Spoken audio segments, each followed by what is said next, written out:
समस्त +3 और पीजी छात्र छात्री मानक पई आसिला बड़ खुशी खबर। आरंभ होईची गोटे नुआ स्कॉलरशिप पई आवेदन।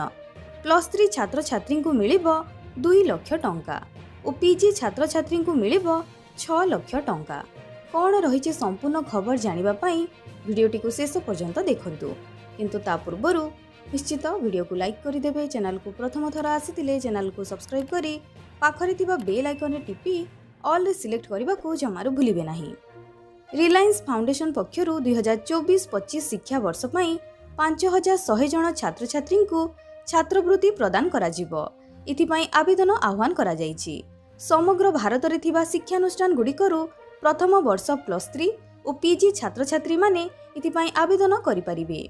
रिलायंस फाउंडेशन रो वेबसाइट माध्यम रे छात्र छात्री माने छात्रवृत्ति पई आवेदन करि परिबे।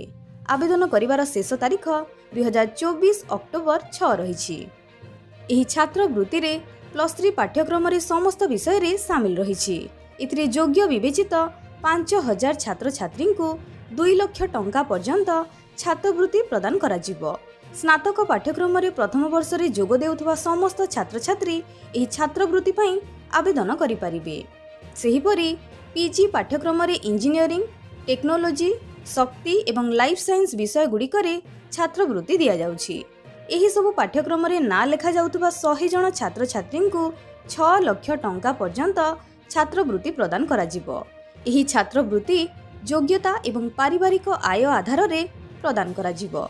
एहा सह छात्रवृत्ति पाउथबा छात्र छात्री माननकु पाठपढ़ा पई विशेषज्ञ सहायता मध्य उपलब्ध करा जिवो। रिलायंस फाउंडेशन ए पर्यंत 23,000 अधिक छात्र छात्री को छात्रवृत्ति प्रदान करिछि।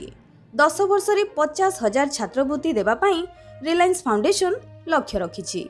तो ए थिला संपूर्ण खबर। वीडियो को लाइक करि देबे, शेयर करि देबे, चैनल को सब्सक्राइब करबा को जमारू भूलिबे नाही। आपनक दिन मंगलमय हेउ। जय जगन्नाथ।